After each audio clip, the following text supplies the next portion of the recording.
JM in the AM, and our good friend Rabbi Mordechai Kanelsky is with us live via telephone. Rabbi Kanelsky has been leading Bris Avrohom for almost 50 years, believe it or not, and their 46th annual dinner celebrating 38 years of gala weddings is happening on November the 9th, and as we always do, we encourage people to get involved.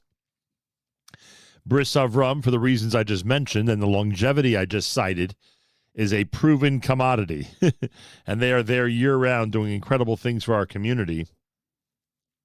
And in this case, we get to celebrate all their accomplishments and raise funds for all their incredible programs by being there at the Sheraton in Parsippany, New Jersey on the 9th of November. There are many distinguished honorees, as is always the case. And Rabbi Mordechai Kanelsky, welcome back to JM in the AM. A good morgen, a good Rosh Chodesh, and a Gebeichen Chodesh, and a month of joy and happiness for Klal Yisrael, b'chol makom shehem. Amen. And as Reb Shlomo Kalbach reminded me, in the Hasidic world, you could say Gemar Tov until Hanukkah. So a Gemar Tov and a good Yorah, Kanelsky. And a good kvittel. Good kvittel is right. Could you believe it? Yeah. Without the kvittel, nothing helps. If somebody promises, until you don't get the check, the kvittel doesn't help nothing. That's why we need the kvittel. Very good. I like that. I always thought that the kvittel is also important when you go to visit a Rebbe, right? The kvittel is always a very important thing to. A kvittel is always good. It's always good to bring along. You always have to put it in writing. You cannot just, in God we trust is words. All others pay cash. You have to put it on paper. You know, you're making a very interesting point, which I never thought about. You're saying that in addition, when someone is, for instance, at the oil or anywhere, davening, praying to HaKadosh Baruch Hu, it is better and it enhances one's experience if they actually write down the bakasha, if they actually write down the request. 100%. The Rebbe explained that when you're writing down the bakasha on paper and you're repeating the bakasha, and then you're leaving that by the holy resting place of the Rebbe, once a month, they're burning all these papers. And the Rebbe said that the fire of that goes straight to heaven. Right. Wow. Unbelievable. All right. And we saw it, that the Rebbe used to stand there for hours and read papers from people and read it and leave it there. Right. Yeah, what we're doing every time we visit the oil is what the Rebbe did. Correct. And I'm confident that the Rebbeinu Shalom listens to all our prayers and from Klal Yisrael, and will give everybody a Gemar Tov and a good kvittel, and the most important, a year of Mashiach. Amen. Wow. Okay. Lots of heavy stuff so far this morning. Rabbi Kanelsky's with us live via telephone. The Sheraton Parsippany is going to be the location of your upcoming dinner. Not only will it be the 46th annual dinner, you are going to celebrate 38 years of gala weddings, which means there are brides and grooms who are preparing for November 9th now as we speak. As we speak, we have brides and grooms from New York, New Jersey, Connecticut, and as far as Denver, Colorado. Who are going to be part of the big simcha on November 9th.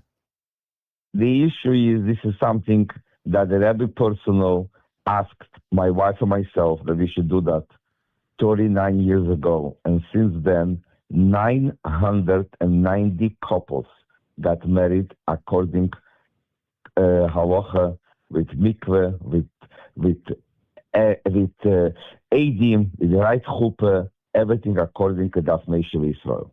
It's unbelievable. And there's an old adage, Rabbi Kanelsky, you can't dance at two chasanas. And Correct. The people at Bris Avrohom, are the lone exception. You are the one exception, because if someone comes on November 9th, how many brides and grooms can they celebrate with? Emir Hashem, with 5 brides and 5 grooms, you don't have an Orthodox minyan, but you have 5 guys, 5 grooms and five brides. So, I mean, the middle of the circle is impossible. You start with 5 chasanim. It's impossible, the middle of the circle. Yes. You agree with that? You think on that. You look on the chasanim, and you see how they're so excited on a special day, and their children are flying in from different parts of the country to be at the wedding of their parents. And many of them are doing that.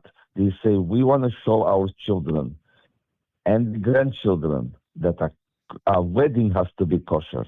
It's not the food, it's not the band, it's the spiritual of a rabbi with a ksuba kedas Meshav Yisrael.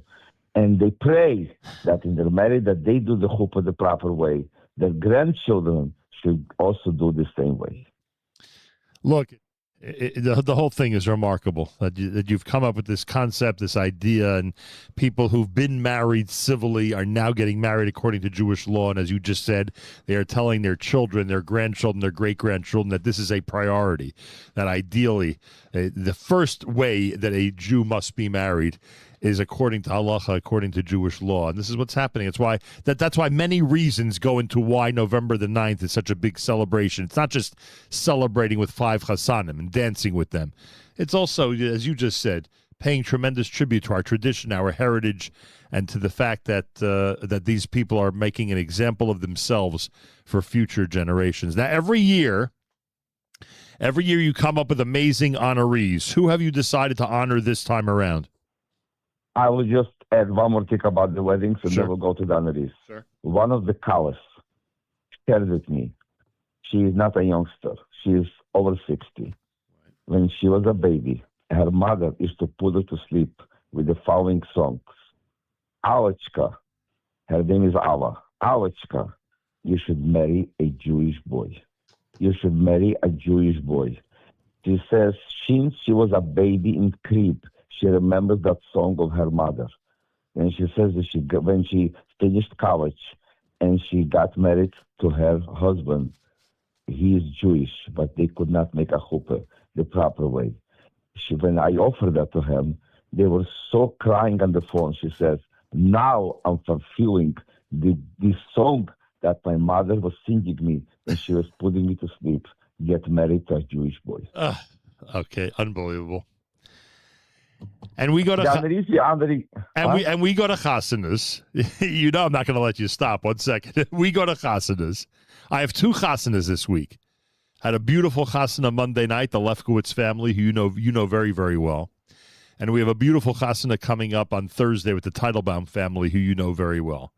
And we go, and everyone says, Mazal Tov, and we dance a little, and we eat a little, and we have a good time, and everyone gets together, and thank God, there's so many simchas in the community that it can become a little bit habitual, so to speak. And then you have a wedding like November the 9th, all these multiple weddings taking place on the same day, with what you just said behind them, how people are taking so seriously the words of their mothers and their grandmothers, and they're making sure to hand down to their grandchildren and great-grandchildren our heritage and tradition, and it becomes so much more meaningful. So it reminds me of the time, I don't want to get into this now, but you know what it reminds me of? When you tell the famous mikveh story, which we're not going to tell now, a listener called me and said he never washes for bread, and now after hearing that story, he's going to make sure to wash every single time. Now when we go to a wedding, after hearing what you just said about the attitude of the brides at these weddings, now that we're going to a regular wedding, we should take it more seriously and sit there and give it a lot more attention. That's all I'll say. That's it. I want to tell you, my wife meets with every single bride to talk to them and to make sure that the importance of a mikveh is all about it. It's just, anyway. Exactly. I just want to encourage everybody to come, and just to say Mazal Tov to that precious people. You don't know what you're giving to them, and when their children and grandchildren see how everybody around them encourages them and gives them Mazal Tov, that will make sure that the third generation will also remain Jewish. 100%. And before Rabbi Kanelsky tells us about the honorees, I remind you that you could do all this at the website, brisavrohom.org. You could literally go to the website, make a reservation, and support the great work of Bris Avrohom, or you can call 908-289-0770, 908-289-0770. Place your reservation for November the 9th. Support the dinner. Support the different initiatives. We have Hanukkah coming. We're already in Cheshvan. We're not in Cheshvan, but we will be tonight. And that means that Hanukkah is coming up, and we know about the incredible work that they're doing at Bris Avrohom every single Hanukkah and so many other times. So go to Bris Avrohom, all with O's, AVROHOM.org, brisavrohom.org, or 908-289 0770. Rabbi Kanelsky, who will we be honoring on November the 9th? As we're talking about weddings in Cheshvan, on behalf of my wife and myself, I want to extend a hearty Mazal Tov to Stacy and Nachum Segal. It's a week from Thursday. Wedding anniversary. A week from tomorrow night. A week from tomorrow night. Tes Cheshvan, a week from tomorrow night.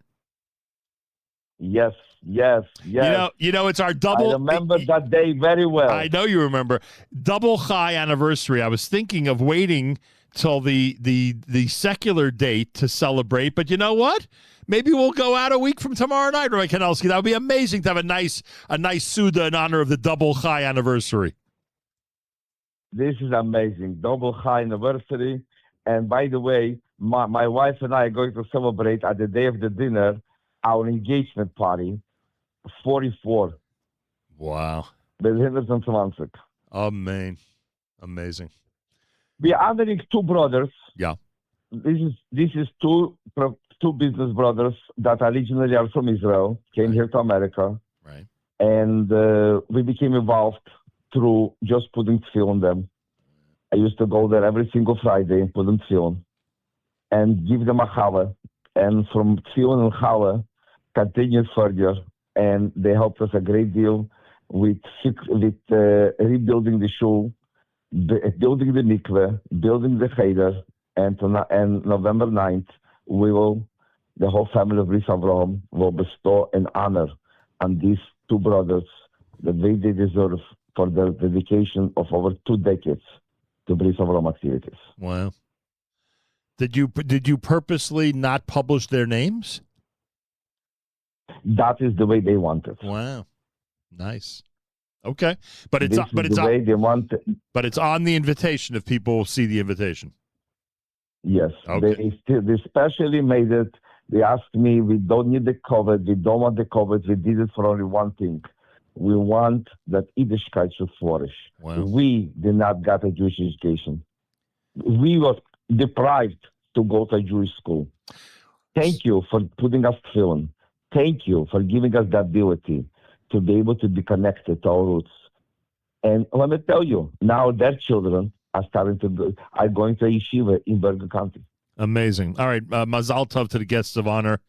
Again, those who get the invitation, you'll see exactly who we're talking about. But what a story, amazing, and of course, now that the next generation is even more involved, it makes it extra special. Who are you giving the Community Service Award to this year? This is the Senator Renee Burgess. This is our senator of our district in Hillside Elizabeth, and she was instrumental to help us a great deal in Trenton. And this is our Hakora Satov to her. Wow. And as she said to me, we were sitting, my wife and I, with her, and she says, well, the real Hakora Satov I'm getting from the Jewish community. And they really know what Hakora Satov is all about. This is a real Kiddush Hashem. Yep. That goes a long way. A big thank you and an appropriate thank you goes a long way. And Senator Renee Burgess is going to be recognized with the Community Service Award November 9th from Bris Avrohom. And the Young Leadership Award, you're commemorating the inauguration of Camp Gan Yisrael of Hillside and Elizabeth, and the directors, Mrs. Sarah Gila Gutnick and Mrs. Musi Zakheim. So Gan Yisrael is now going to have an outlet in the Hillside Elizabeth area? They opened up. They came. They did everything by them own. Wow. They spoke with my wife. They did the whole project by themselves. We were just, out to say, the insurance company. Right. We helped them from the side, but they did it. Young two activists in our community, Sarah Gila Gutnick and Musia Zakheim, together they did a camp, and nobody believed it, but there was over 50 children as the inaugural camp of Gan Yisrael, Hillside, Elizabeth, New Jersey. Unbelievable. All right. Unbelievable. This is a job that they deserve all the credit. Look, I always say you always have a good lineup. You have a lot of amazing people. And all this, by the way, all the honorees, that's besides the fact that you have 10 other honorees that night, the 5 Chassanim and the 5 Kalas. This is a moment of solidarity. It's a moment of say Hakora Satov. It's a moment to say thank you to all friends and supporters of Bris Avrohom who are dedicating their time, efforts, and money throughout the year. And this is a time for us to say thank you to them and to say l'chaim, to chat l'chaim together, to dance together, and the most important, to say thank you to the Rebbeinu Shalom for giving us the schus that we had the ability to bring one more Jew closer to Torah mitzvahs. Do you remember your encounter with the Rebbe when you told him about wanting to start Bris Avrohom? Definitely. I wrote to the Rebbe in 1979 that I would like to work with the Russian Jewish community, and I was at that time working in Yeshiva of Hudson County, Rogerson Yeshiva High School, right, where I met your dear brother, Nate. Right. He was there, one of the teachers, right, and of blessed memory, Rabbi Dr. Isaac Mintz. His yours is also coming in Cheshvan. Then we got together, and I wrote to the Rebbe a letter that I would like to do it for the Russian Jewish community in the state of New Jersey. And I wrote in multiple 3 names how to call the organization. And the Rebbe circled Bris Avrohom. Do you remember the other 2 names? Sure, I remember, but it's not so public. At the moment when the Rebbe said, when the Rebbe did not choose them, I erased them from my, it's written by me. The mechia of the other 2 names. Finished. This is what the Rebbe chose, and in all the letters that the Rebbe wrote to us, the Rebbe wrote in Hebrew Bris Avrohom, and in English, Friends of Bris Avrohom, and that is why it's everything with awe, because this is how it was on the stationery when the Rebbe sent us the letter. Were there Yom Tovim that you were in Crown Heights? Were there Sukkoses that you were in Crown Heights as a bacher? Sure. Did you? As a bacher, I was there. Did you walk? Because us in Manhattan, we see Chabad Shluchim walking Shmini Atzeres night all through the night to go to different neighborhoods. Did you do that at that time? I walked for Simchas Torah from Crown Heights to Brighton Beach, round trip. Wow. I would not do it today. Really? But I did it. Yes. But when I was a bocher, I was 19 years old. I walked from Crown Heights to Brighton to be mesameach the people there. We were dancing at Rabbi Simpson's shul, and then we walked back, and we came back to Hakofes of the Rebbe. We missed the whole Fabrengen, but we came to the Hakofes. The Hakofes started at 1 o'clock. We were there at 12:30 a.m., and the Hakofes went till about 3:30 in the morning, and then we danced till the morning, and then 10 o'clock was Shachris. So that was your assignment, Brighton Beach. Huh? That was your assignment, Brighton Beach. Yes, they assign you because you know that there's some who are assigned to the Upper West Side and to the Bronx. Correct. The organization sends out groups of boys, young boys, to walk and to go, and then also not just boys, but also people that are married, young, that are watching, and some people are watching only a half hour, some people watching 2 hours, some people watching 3 hours. But the walk to Brighton, I will never forget. This on the way back on Ocean Avenue, I thought I'm finishing. I'm staying here on Ocean Avenue. I could not walk. But it was friends who helped me, and we came to 770, and then we danced the whole night. You take some more fuel, and you continue to dance. Last Tuesday night, a guy comes over to me and says hello, and he's holding a little kid. I said, "Don't tell me you made him walk 2 hours from Crown Heights." No. We have a stroller. I said, "Thank God, a little bit of seichel. At least they brought a stroller for the kid." It is unbelievable watching their devotion. It's really incredible. An hour and a half, 2 hours, 3 hours, round trip, middle of the night. Pretty amazing, frankly. Anyway. This is what you saw, the Rebbe's love and concern for every single Jew around the globe. Yep. No question about it. I hope to see you and Stacy at the wedding, at the dinner, and we will present you with a special present at the dinner in honor of 10 days after your wedding. What do you mean present? I need a cake. What are you talking about? I want a present. We need a nice anniversary cake. I will give you a double decker. I will order by the caterer a double decker cake. Just tell the caterer I'm not schlepping it home. He's got to make sure to serve it to everybody. I could make you two. One will be delivered at home. No. Keep that stuff out of my house. I'm begging you.